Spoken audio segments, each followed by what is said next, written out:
ဒီလာမဲ့နှစ်တစ်မှာနော်ဒုနိုင်ငံမှာဒီစစ်ပွဲကြောက်ပေါ့နော်ဒုက္ခရောက်နေတဲ့ရှေ့တန်းမှာတိုက်ပွဲဝင်နေတဲ့ရဲဘော်တွေနော်အရာရှိတွေလည်းမြန်မြန်အေးအေးချမ်းချမ်းနဲ့နော်မိဘာတိုက်ကိုပြန်နိုင်ဖို့နဲ့ဒါမှတချို့လည်းမိသားစုစီကိုကောင်းပြန်နိုင်ဖို့နော်အဲ့ဒါစုတောင်းပါတယ်ဖြစ်စေခြင်းနဲ့နောက်တစ်ခုကဒီစစ်ပွဲကြောက်ပေါ့နော်စစ်ပြေဒုက္ခတွေလည်းအများကြီးဖြစ်နေကြတယ်တချို့ကလည်းအဲ့ဒီစစ်ပွဲကြောက်အိမ်တွေပါတယ်မိလောင်နော်ပစ္စည်းတွေပါတယ်လည်းတော်တော်လေးကိုပစ္စည်းနေရတဲ့အနေအထားမျိုးကလည်းမြန်မြန်လွတ်ကင်းပါစေလာမယ့်နှစ်မှာတော့ဒါလည်းအားလုံးပြည်လည်ပြီးတော့ပေါ့ဗျာအေးချင်းချမ်းနဲ့ရှိနိုင်ပါစေလို့ဆန္ဒပြုပါတယ်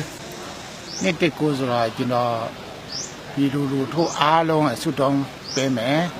နောက်ကလူကြီးအားလုံးတိုင်းရင်သားအားလုံးပဲအကျွေးရတဲ့အားလုံးတမတော်တဲ့အားလုံးကျွန်တော်လည်းစွတ်တောင်းပေးမယ်ကြမ်းမှာပါစေအချင်းမျိုးအားလုံးညီညီညွတ်ညွတ်ရစီယုံမယ်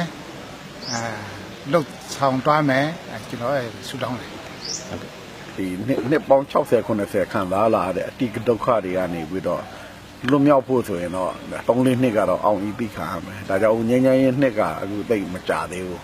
เนาะဒါကြောင့်ငញ្ញရေးတည်တံ့ခိုင်မြဲဖို့နဲ့ဒီဖက်ဒရယ်ပြည်တော်စုတည်ဆောက်နိုင်တဲ့အထိနိုင်ငံရေး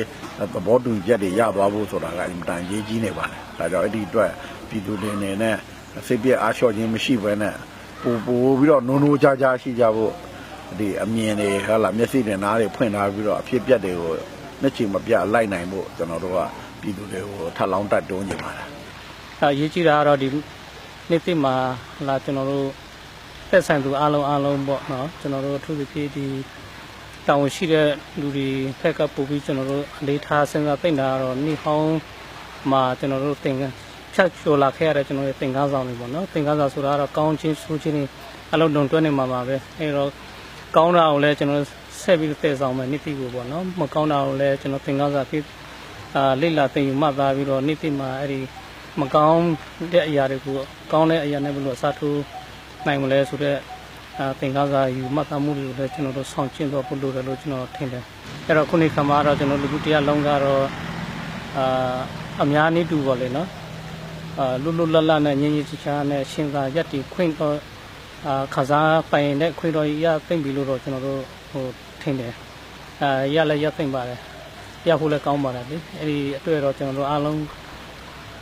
မှာတော့တောင်းရှိတယ်အားလုံးကဝိုင်းရဖို့တော့လိုတယ်အားလုံးစိတ်ပြီးလူစိတ်ကိုယ်သိနေကျွန်တော်တို့တူဝိုင်းရပြီးတော့ရှေ့ခီးကိုဟာလာကျွန်တော်တူညီတဲ့စိတ်ထားနဲ့စေတနာအမှန်နဲ့ကျွန်တော်တို့ရှင်းသာရက်တီနေထိုင်ကြမယ်ဆိုရင်တော့ငြိမ်းချမ်းတဲ့လူဘဝကြီးကိုကျွန်တော်တို့စံစားရမှာပါကျွန်တော်တို့မြန်မာရိုးရာအတာတကြံခုပြီးတော့မှကျွန်တော်တို့ရဲ့မြန်မာနှစ်တကူကာလအခါသမယမှာကျွန်တော်တို့တိုင်းပြည်မှာရှိတဲ့နော်မြန်မာပြည်သူပြည်သားအပေါင်း